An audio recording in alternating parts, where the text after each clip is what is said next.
This probably explains a big chunk of why relationships are now increasingly short, and this is something that people don't necessarily see. So it's easy to say there is now a global sexual marketplace. Anybody with an Instagram account or a Tinder account can basically be in the entire world's sexual marketplace, right? They can be dating somebody in Guatemala or Bali or Germany or wherever they want, and therefore that means that people are mate switching more easily because the friction of doing that is lower, and because the number of competitors for whoever your mate is significantly higher now, and that women will lily pad from one guy to one guy, from one chad to the next one. Now, the thing that Seth Stephens-Davidowitz said that was really interesting is that the algorithms can predict what you're going to click on unbelievably well. They will be able to predict with like insane accuracy whether you'll swipe left or right on someone, and the algorithms can do basically nothing to work out whether or not you'll have long-term happiness and whether a relationship will last long-term. So for the people that didn't see, and also furthermore, it's not really in the dating app's interests, is it, to get you into a long-term happy relationship? Because in many ways, you know, they're going to want to keep you on the app. They want to keep you coming back to the app. So you keep using the service, you keep buying extra bits and pieces, bells and whistles, the boosts, the whatever it is, and they keep making money. So the apps are not there to help you find a lifelong partner in a committed, satisfying relationship. The apps are there to make money out of you, and this is how they do it. So in a way, the apps are, if you're looking for something committed and long-term, the apps are actually, you know, against you, really. Let's just speed forward a little bit and see if there's anything else interesting here. those things were psychological stability, conscientiousness, a growth mindset, a bunch of other things, none of which can be displayed on a Tinder profile. I can't tell whether you've got a growth mindset or whether you're somebody that's psychologically limit set to 6 foot or above for men. That's less than 10%, I want to say, less than 10 or 15% of men in the United States are above 6 foot, and yet height has zero predictive ability when it comes to looking at long-term relationship happiness. Imagine you saying to me, dude, I only date girls who are a size 4.5 shoe. I'd be like, why? Yeah, exactly. So that's the thing I was saying earlier about the height aspect of this. I mean, height is now girls will routinely set a minimum height requirement, which might be 6 foot or whatever it is. And for a start, that's, he says, less than 10% of the US population, which is one thing. And secondly, as he also says, is that a predictor for happiness in a longer term relationship? Absolutely not. It's got absolutely fucking nothing to do with it. So, but the point of that and the point of showing you that, and I'm now going to go on to something else because I think we've seen enough of that one. But the point of showing you that is just to really sort of emphasize this point that the women have these high expectations. And furthermore, because they are being facilitated by the dating apps, okay? You know, they're actually being facilitated. It's being made easier by the dating apps for women to get, or at least to appear to get, what they want. All right, so put some questions in the chat, guys, because I'm just sorting out the tech side of things here. But I'm going to show you another video.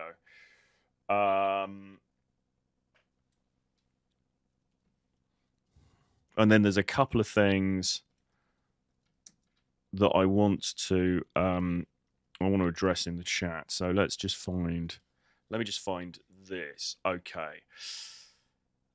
So there's a great video we're going to have a look at here by Psychax in a second, and we're going to talk about this because this is getting to the real meat and drink of the issue now, which is women making society polygamous. But before we do that, a couple of things in the chat. There's fewer people in here today. We need to get more people in here. So please, everybody who's watching this now, like it.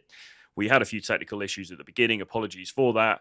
But we're up to speed now. So please do like the video. Please do comment on the video. Share this out on your socials. And please do put a comment below as well.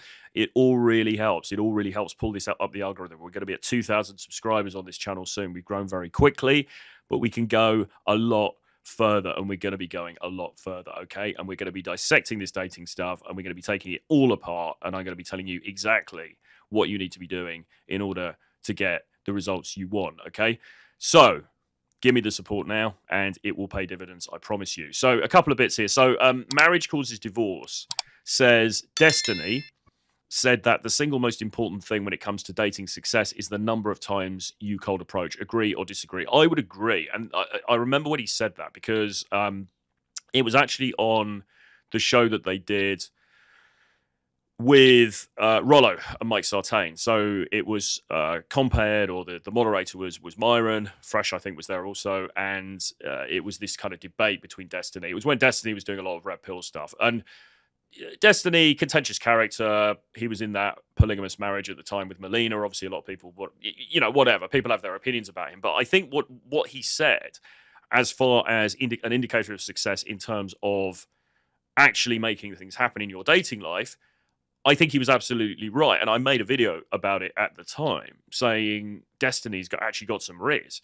because he actually understands that the more that you go out there and you put yourself in front of women that you find attractive and you interact with them and you seek to make something happen, guess what? The more success you're going to get. Now, he had some data to back it up, which I don't have access to now.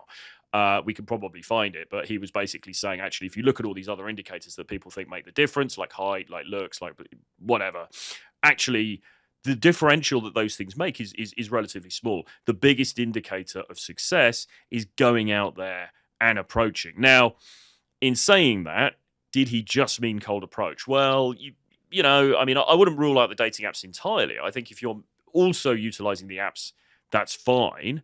But just bear in mind what we've seen in that Chris Williamson video. The odds are stacked against you, particularly if you're not deemed to be in that top percentile of dudes. So, yes, I think the approaches might be virtual or they might be in person. I think he was talking about in person in general. That seemed to be the gist of it. And I would agree with that. Yes, the more you put yourself out there, the more you are social. I mean, all you need to do, really. I mean, Dr. Robert Glover, okay, in his book, Dating Essentials for Men, which I would recommend all guys watching this read. Very, very good. He breaks it down very simply. He says, look, all you have to do is go out there, talk to a ton of women, look for interest, look for high interest, okay, get a phone number, and then take it from there. Try and get her out on a date. It really is that simple. If there's low interest, if she's like, yeah, meh, yeah, okay, I've got a boyfriend, whatever. Okay, fine, no worries, on to the next one. And you just keep going, okay? And the guys that actually consistently do that are the guys who are having above average dating lives. Unfortunately, very, very few guys actually bother to do that because we're all low T and we're all sitting in front of our computers and we're playing video games and eating Cheetos and whatever else, you know? And if you're being out-rizzed by Destiny, of all people, then, you know, I would suggest you might want to take a look at, you know, where your priorities lie. JBB says the apps work very well 10 to 12 years ago. I would agree. They work for me for free. And then JBB says, help people get laid. Absolutely. Any super chats gratefully received. That would be fantastic also. And okay, right. So I want to now look at this. So psych hacks. This video's been out for a while. I think it's about a year old, but it's very relevant. He says women are making society polygamous. The surprising consequences of female success. Okay, interesting word there. So let's have a look at what he has to say. The topic of today's short talk is women are making society polygamous. Now, this is obviously a very provocative title, but that doesn't necessarily mean that it isn't true. And what a nice jumper, by the way.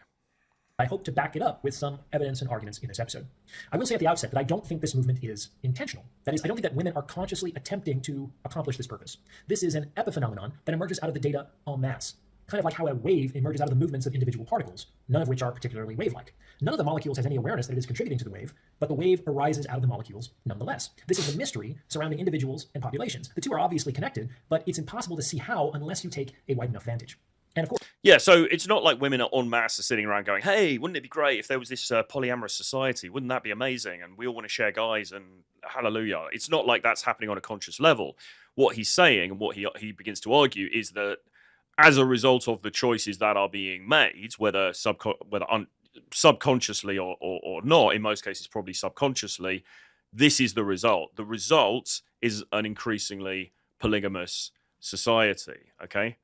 Why has that done that? Because I pressed the wrong button. Of course, before I lay out my arguments, please be sure to like this episode and subscribe to this channel. It takes less than a second, costs you nothing, and it's also a way for you to be a part of something much larger than yourself. So, do the thing. Creating a podcast or video interview often feels like a never-ending hassle. This changed when I switched to Riverside. With Riverside... Now, to understand why this is happening, why women are making society polygamous, you have to first understand that women today are absolutely crushing it. While there was a gender gap that clearly favored men 50 years ago, we now have a gender gap that clearly favors women. And in many domains, the size of this gender gap is larger than the size of the gender gap that we had a half century ago. Probably for the first time. It's kind of amazing, isn't it? Because and I really like this guy. I think he's great. I think his channel's great. He's very intelligent. He's very articulate. He breaks this stuff down really, really well. But because of the way that he presents, and you know, he's got his academic criteria, and he's obviously a very articulate, intelligent, quite mild-mannered sort of guy. He's able to say stuff that probably if somebody on Fresh and Fit was saying they probably get cancelled for it. Although, not that I'm saying what he's saying is not true, but he's able to say these things because of the presentation. Time in human history, in most Western societies, childless women under 30 are earning more than childless men under 30. Women are graduating from high school, from college, from postgraduate institutions at a significantly higher rate than men. In fact, at a nearly 2-to-1 ratio. They are doing very well. So hooray, women. That said, all this success does come with an unintended consequence with respect to the dating market. And before the women complain, well, who cares about dating? Let me just say that you should care about dating, because unless you want to go back to your father choosing your husband for you, this is pretty much the only pathway to long-term relationships, marriage, and children, which are things I often hear women caring about. So problems with dating will have important downstream consequences. So what is the unintended consequence? In order to understand it, you first have to appreciate that women tend to date hypergamously. For those of you who have never heard this term before, hypergamy is the tendency to date across and up status. Okay, so we touched on that before, didn't we, basically? And this goes back to the first video I was trying to show you from the Whatever podcast. And then it's referenced in the Chris Williamson thing, which is basically that women, as he says, they date across or up, and preferably up. So they're looking for guys who, by a variety of metrics, are better than them. They're not looking for the chode who's on the same level. They're certainly not looking for somebody who they perceive as on a lower level. They're looking for somebody who's on a higher level, whether that be through looks, money, status, social class, or a combination thereof.